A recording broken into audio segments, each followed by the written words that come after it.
اعوذ باللہ من الشیطان الرجیم بسم اللہ الرحمن الرحیم۔ اب ہمیں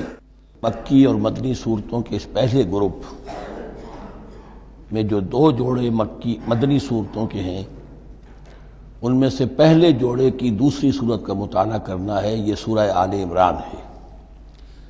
جیسا کہ اس سے قبل بھی میں آپ کو بتا چکا ہوں کہ جوڑے ہونے کی نسبت یہ ہے کہ ان دونوں چیزوں میں گہری مشابہت بھی ہو، مرد اور عورت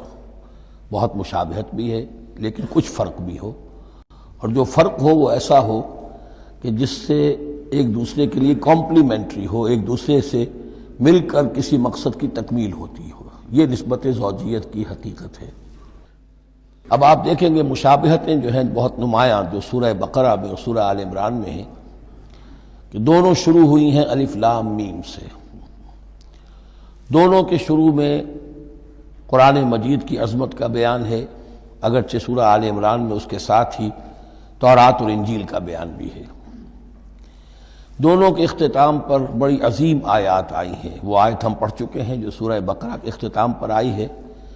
جو کہ ایک عظیم دعا پر مشتمل ہے۔ عظیم ترین دعاؤں میں سے اس کو شمار کیا جا سکتا ہے، ربنا لا تؤاخذنا ان نسینا واخطانا۔ سورہ آل عمران کے آخری رکوع میں بھی ایک جامع دعا آئی ہے، وہ 3-4 آیتوں میں پھیلی ہوئی ہے، بڑی جامع دعا ہے۔ پھر جیسے میں نے آپ کو بتایا کہ سورہ بقرہ میں بھی یہ سورۃ الامتین ہے، دو امتوں سے بحث کر رہی ہے، گفتگو کر رہی ہے، خطاب کر رہی ہے۔ یہی معاملہ سورہ آل عمران کا بھی ہے، لیکن یہ فرق ہے کہ سورہ بقرہ میں زیادہ گفتگو ہے یہود کے بارے میں، اور سورہ آل عمران میں زیادہ گفتگو ہے نصارہ کے بارے میں۔ تو گویا کہ اس طرح وہ تکمیل ہو رہی ہے کہ اہل کتاب کا جو ایک طبقہ تھا اور اہم تر طبقہ تھا یہود، دینی اعتبار سے ان کی اہمیت زیادہ تھی، چاہے تعداد میں وہ کم تھے اور کم ہے، لیکن یہ کہ دینی اعتبار سے ان کی اہمیت زیادہ رہی ہے۔ دوسرا طبقہ ہے یہ عیسائیوں کا، لیکن یہ کہ ان کا تذکرہ وہاں بہت کم آیا، یہاں آپ کو اس سورہ آل عمران میں زیادہ خطاب ان سے ملے گا۔ پھر جیسے سورہ بقرہ کا پہلا نصف جو ہے وہ 18 رکوعوں پر اور 152 آیات پر مشتمل تھا، اور نصف ثانی جو ہے وہ 22 رکوعوں پر لیکن 134 آیات پر مشتمل تھا، تو تقریباً مساوی دو حصے تھے۔ وہی کیفیت آپ کو یہاں ملے گی، بلکہ یہاں وہ بتمام و کمال ہے، دونوں حصے بہت مساوی ہیں۔ کل 20 رکوع ہیں، 10 رکوع ایک نصف اول میں ہے، 10 رکوع نصف ثانی میں ہے۔ صرف ایک آیت کا فرق ہے کہ پہلے 10 رکوعوں میں 101 آیات ہیں اور دوسرے 10 رکوعوں میں 99 آیات ہیں۔ پھر جیسے وہاں 3 حصے ہیں نصف اول کے، ویسے ہی یہاں بھی 3 حصے ہیں نصف اول کے، لیکن یہاں رکوعوں کی تقسیم نہیں ہے بلکہ آیات کی ہے۔ پہلی 32 آیات میں تمہیدی کلام ہے، جیسے کہ 4 رکوع سورہ بقرہ کے، اگرچہ وہاں روح سخن ابتدا ہی سے یہود کی طرف ہو گیا تھا، یہاں روح سخن ابتدا ہی سے نصارہ کی طرف ہے، لیکن یہ کہ یہاں کی 32 آیات اسی طرح تمہیدی کلام پر مشتمل ہے جیسی کہ سورہ بقرہ کے 4 رکوع۔ پھر یہاں 31 آیات براہ راست خطاب ہے نصارہ سے، خاص طور پر حضرت عیسیٰ علیہ السلام کی ولادت کن حالات میں ہوئی، کیا ان کا مقام اور مرتبہ تھا، کیا ان کی اصل حیثیت تھی، پھر یہ کہ ان کے ساتھ کیا معاملہ ہوا۔ یہ حصہ نازل بھی ہوا ہے سن 9 ہجری میں، جو شامل یہاں کر دیا گیا ہے، حالانکہ اس سورہ مبارکہ کا اکثر و بیشتر حصہ جو ہے وہ سن 3 ہجری میں غزوہ احد کے بعد نازل ہوا ہے، لیکن یہ کہ یہ حصہ جو ہے 31 آیات پر مشتمل نازل ہوا سن 9 ہجری میں۔ نجران ایک بستی تھی عرب کے جنوب میں یمن کی طرف، اور وہاں عیسائی آباد تھے، تو وہاں کے عیسائیوں کے سردار اور ان کے جو بڑے لاٹ پادری تھے وہ کچھ 70 عیسائیوں کا ایک وفد لے کر آئے حضور کی خدمت میں مدینہ منورہ میں، بات سمجھنے سمجھانے کے لیے کہ آپ کس بات کی دعوت دے رہے ہیں، اور کئی دن مقیم رہے اور بات پوری سمجھ بھی لی، خاموش بھی ہو گئے، پھر بھی بات نہیں مانی تو حضور نے مباہلے کی دعوت دی، اس چیلنج کو قبول کیے بغیر وہاں سے چلے گئے۔ لیکن یہ کہ بہرحال انہوں نے جو ترتیب جس شدت کے ساتھ ہونی چاہیے تھی ان کی طرف سے وہ بھی نہیں کی، یہ شرافت کا انہوں نے مظاہرہ کیا۔ بہرحال یہ 9 رکوع، یہ جو 31 آیات ہیں سن 9 میں نازل ہوئی۔ یہی نوٹ کر لیجئے کہ سورہ بقرہ کی بھی ایک بات میں بتانے سے میں بھول گیا اس وقت کہ یہ جو سود سے متعلق احکام ہیں، جو رکوع ہے، جو 38واں رکوع ہے سورہ بقرہ، یہ بھی تقریباً سن 9 میں نازل ہوا ہے۔ گویا کہ وہ مشابہت بھی موجود ہے کہ اگرچہ سورہ بقرہ کا اکثر و بیشتر حصہ غزوہ بدر سے قبل نازل ہوا،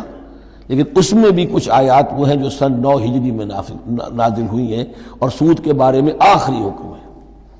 اسی طریقے سے یہاں جو یہ نجران کے عیسائیوں سے خطاب کے لیے جو آیات نازل فرمائی گئیں، یہ سن 9 میں نازل کی گئیں، لیکن شامل ہے سورہ آل عمران میں کہ جس کا اکثر و بیشتر حصہ سن 3 ہجری میں غزوہ احد کے بعد نازل ہوا ہے۔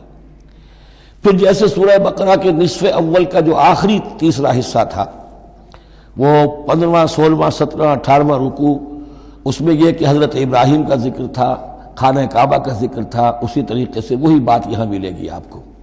اور یہاں اب اہل کتاب کو دعوت دی گئی ہے اسی انداز میں جیسے کہ وہاں 16ویں رکوع میں سورہ بقرہ کے دی گئی ہے۔ یہ تیسرا حصہ جو ہے نصف اول کا، یہ 38 آیات پر مشتمل ہے، بہت جامع آیات ہیں، بہت اہم آیات ہیں۔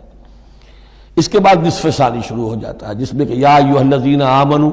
جیسے 19ویں رکوع سے شروع ہوا سورہ بقرہ میں یا ایھا الذین آمنوا استعینوا بالصبر والصلاۃ ان اللہ مع الصابرین، یہاں اب یہ 11واں رکوع جو ہے وہ شروع ہوگا یا ایھا الذین آمنوا اتقوا اللہ حق تقاتہ ولا تموتن الا وانتم مسلمون۔ یہ جو نصف ثانی کے 10 رکوع ہیں، ان کی تقسیم یہاں پر عمودی ہے، افقی نہیں ہے۔ پھر تقسیم کر سکتے ہیں، پہلے 2 رکوعوں میں زیادہ خطاب مسلمانوں سے ہے، اور پھر اگرچہ روئے سخن جو ہے پھر اہل کتاب کی طرف بھی ہے۔ پھر 6 رکوع مسلسل ہیں غزوہ احد کے حالات پر مشتمل، جو مسائل سامنے آئے ان پر تبصرہ، جو مسلمانوں سے غلطیاں ہوئیں ان پر گرفت، آئندہ کے لیے ہدایات۔ تو یہ پورے 60 آیات ہیں تقریباً، اور 6 رکوعوں پر پھیلی ہوئی ہیں۔ یہ سب کے سب یوں سمجھیے کہ قرآن مجید کا ایک مستقل باب ہے، چیپٹر ہے غزوہ احد، اس کا عنوان ہو سکتا ہے، لیکن قرآن میں اس طرح سے چیپٹر بنائے نہیں گئے ہیں، بلکہ یہ صورتیں ہیں کہ جو میں نے جیسا کہ ابتدا میں عرض کیا تھا تعارف قرآن کے ضمن میں کہ یہ مجموعہ خطبات الہیہ ہے، ایک خطبہ نازل ہو رہا ہے اور اس کے اندر جو مضامین آ رہے ہیں، لیکن ان میں ربط اور ترتیب ہے۔ اس ربط اور ترتیب پر توجہ اب تک کم ہوئی ہے، لیکن اب اس دور میں قرآن حکیم کے علم و معرفت کا یہ پہلو بھی اب زیادہ نمایاں ہوا ہے کہ اس میں بڑا نظم ہے، نظام القرآن، اس کے اندر تنظیم ہے، اس میں آیات کا آپس میں ربط ہے، سورتوں کا سورتوں سے ربط ہے، اور ایسے ہی یہ جو ہے الٹپ کلام نہیں۔ پھر آخری 2 رکوع، وہ ان میں سے ایک تو جو ہے آخری رکوع وہ تو بہت ہی جامع ہے، اور اس میں وہ عظیم دعا بھی آئی ہے، اور فلسفہ ایمان کے بارے میں اہم ترین بحث ہے کہ جو اس مقام پر آئی ہے۔ اور اس طریقے سے، اور جو اس سے پہلے کا رکوع ہے 19واں رکوع، وہ بھی در حقیقت کنکلوڈنگ جس کو کہا جاتا ہے، سم اپ کرتے ہوئے پوری سورہ مبارکہ کے مضامین کو، بڑے جامع مضامین پر مشتمل ہے۔ تو اس طرح آپ دیکھیں گے، اور جگہ جگہ آپ دیکھیں گے کہ بعض اوقات تو الفاظ وہی آ رہے ہیں، وہی انداز ہے۔ وہاں بھی کہا گیا تھا مسلمانوں تم کہو ہم ایمان رکھتے ہیں اللہ پر اور جو کچھ ہم پر نازل کیا گیا اور جو کچھ ابراہیم پر اور اسحاق پر، وہی آپ کو آیات یہاں بھی ملیں گی۔ حضرت ابراہیم کا ذکر وہاں ہے، یہاں بھی ملے گا۔ یہود پر ضربت علیہم الذلۃ والمسکنہ والی آیت وہ یہاں بھی آئے گی۔ ذرا ترتیب کا فرق ہے، یہ متشابہ کہلاتے ہیں، قرآن مجید میں متشابہ، اور یہ حفاظ کے لیے مشکل ترین مقام ہوتے ہیں کہ تیزی میں روانی میں وہ اس سے مشابہ جو مقام ہے وہ ادھر منتقل ہو جاتے ہیں۔ لیکن مضامین کے اندر آپ کو اتنی گہری مناسبت نظر آئے گی کہ جس کو میں نے تشبیہ دی ہے زوجیت، کہ ظاہر بات ہے کہ ہر حیوان کا جوڑا جو ہوتا ہے وہ یوں سمجھیے کہ 90% تو ایک دوسرے سے مشابہ ہوں گے، لیکن یہ کہ ان میں 5-10% کا فرق بھی ہوگا، اور وہ فرق بھی ایسا ہوگا کہ جو دونوں کے جمع ہونے سے کوئی نیا مقصد پیدا ہو رہا ہے۔ اس سورہ مبارکہ کا، سورہ آل عمران کا، یہ اور یاد کر لیجئے